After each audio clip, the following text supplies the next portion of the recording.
What if? What if someone told you that everyone you love is likely to come down with a disease that will paralyze them or even cost them death? What if they told you that there was a way to stop this, but it comes with risks? What if they told you that the risks were that they could get a severe infection or there could be long-term health problems? What would you do? Would you risk paralyzation and death, or would you just cross your fingers and hope that they won't get this disease? What if someone came up to you and told you that your children will likely come down with a disease that will make them very sick? Now, they will probably survive this disease, but they could be disfigured for the rest of their life with deep holes in their skin. What if they told you that you could stop this from happening to your children? But this also comes with a risk. The risk is that they could get a severe rash, or they could even have brain swelling that could lead to permanent damage. What would you do? Well, lucky for you, you don't have to wonder. You don't have to answer these questions, because 30 years ago, the diseases of smallpox and polio were eradicated in the Western world thanks to vaccinations. So you don't have to answer these questions, and you don't have to make these choices. Now, vaccines carry a lot of controversy with them. In this speech, I will discuss why we need vaccines, what the consequences of refusing childhood vaccines that are recommended by the CDC come with, and what science has done to rebut the fears that go along with vaccinations. In a generation of people that have not lived to see the dangers of death and epidemic disease, we have a lot of parents these days that are refusing vaccinations. You can see here why we need vaccines. This picture shows that in the 20th century, there were over 1 million deaths related to 10 different diseases. That's over 10,000 deaths per year. These deaths prompted researchers to start looking for vaccines. And they came up with vaccines that managed to, in only 10 years into the 21st century, decrease the number from 10,000 deaths a year to 2,000 deaths per year. That's a 77% decrease in the deaths related to what is now known as preventable disease. Diphtheria, polio, and smallpox have all been eradicated 100% within the Western world.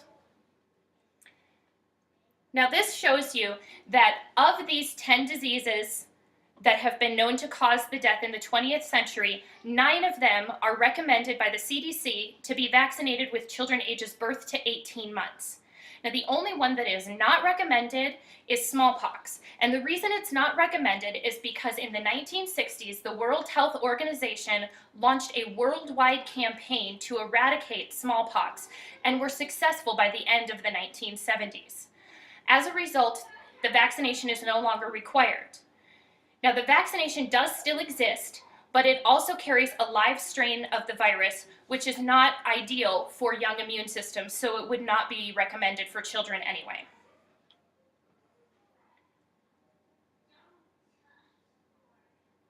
So what's the big deal if people don't vaccinate?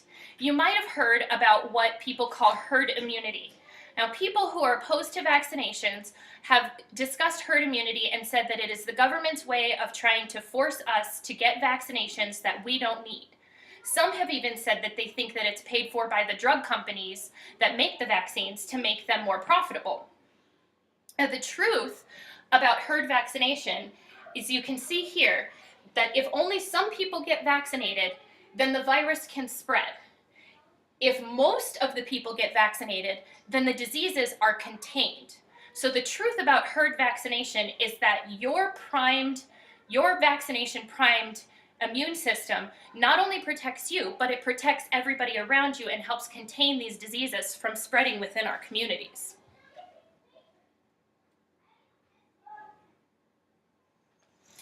So this cartoon says, why would my unvaccinated kids be a risk to your vaccinated kids if vaccines work so well?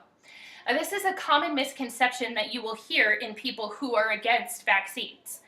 Now, one vaccine that has been in the media recently is a good example of what exactly can happen if you don't vaccinate your children. Pertussis, which is commonly known as whooping cough, is a highly contagious disease. It is a bacterial infection that creates toxins within the lungs that end up paralyzing the cilia and your lungs, which makes it extremely difficult to breathe. Now, the rise in whooping cough that has taken place in recent years is partially related to a cluster of parents that are refusing non-medical reasons for vaccination.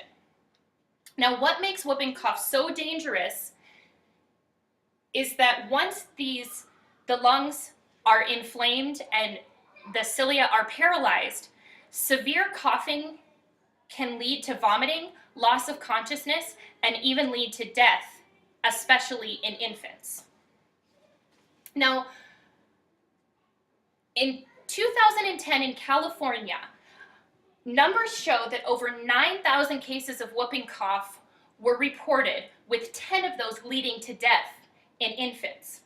A study was done by the California Department of Health that showed that the cases of whooping cough were rising in the areas in direct correlation with the clusters of parents that were refusing vaccination for non-medical reasons. Now, this study even took into play factors that could skew the numbers, like population density and things like that. And the numbers still held true, showing that the vaccination refusal was congruent with the rise of whooping cough. Now, not all children or adults, are candidates for vaccinations. This is important to note because you can see that age, health conditions, and other factors will decide who can get what vaccines. With the pertussis vaccine in particular, if there is a known allergy to a component of the vaccine, then a child should not receive the vaccine. If there is severe to moderate illness that has a child's immune system decreased, then they should not receive the vaccine until their immune system is back in full force. These medical exceptions are the only reason why a child should not receive the DTaP vaccine. Now, the DTaP vaccine is what contains acellular pertussis along with tetanus and diphtheria. It is a group vaccination that is given to children between ages 0 and 18 months.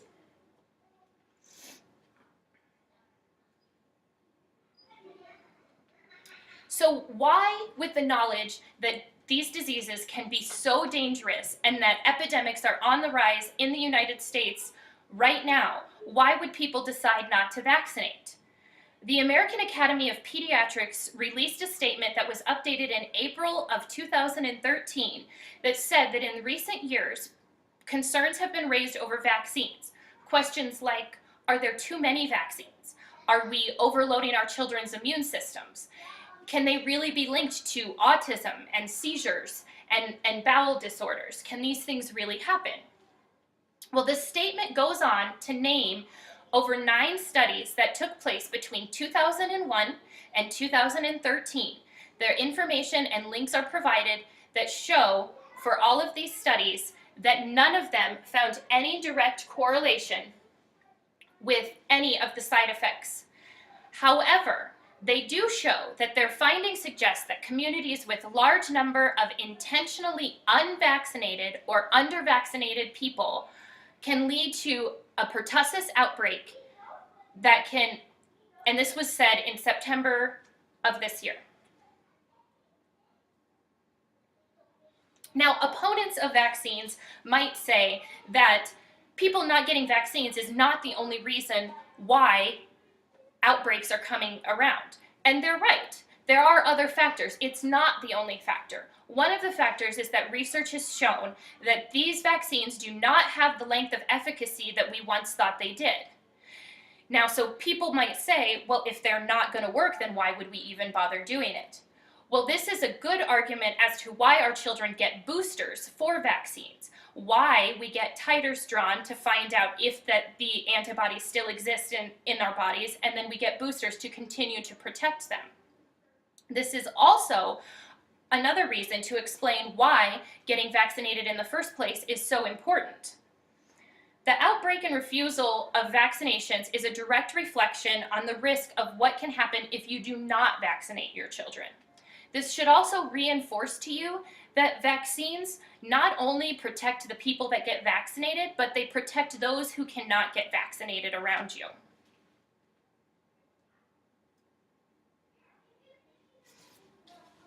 So still we say, why? Why are people not getting vaccinated? And if we think that vaccines are so bad, who is proving us wrong? Who is telling us that anything is done differently? The main question that everybody has is, are they safe? Are these side effects possible? The things that everybody talks about, the concerns, autism, seizures, do these things really happen? Studies have cited that there is no established link or even a casual association with, in particular, the MMR vaccine with any of the side effects that people are concerned about, in particularly autism, seizures, neurophysical side effects, or inflammatory bowel diseases. Now, people opposed to vaccines will also say that these studies are skewed. However, these studies were done by a number of independent resources and were published in various domestic and foreign publications. So no one person is responsible for all of this information coming together.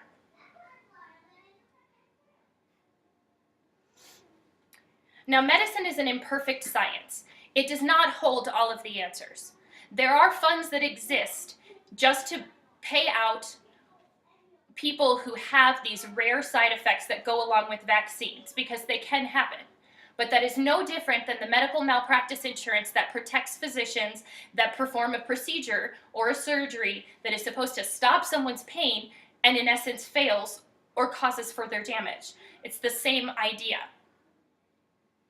At some point as parents, we have to weigh the risk versus the benefit. The risk of not protecting our children and not protecting our communities against the benefit of making sure that our children are vaccinated and our communities are protected, and that we might be able to contain these dangerous diseases.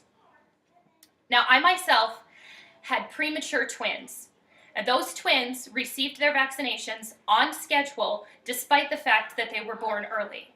I also have a 4-month-old baby that has already started his vaccination schedule and will continue to receive them.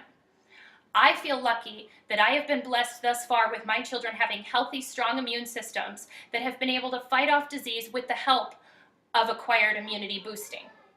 But I still believe that it is my obligation to make sure that my community is protected. Whether it's the little old lady who's just not quite what she used to be, or the baby who gets sneezed on in the grocery store as somebody walks by, they're the ones who deserve my children's immunity. Thank you for your time. Good job.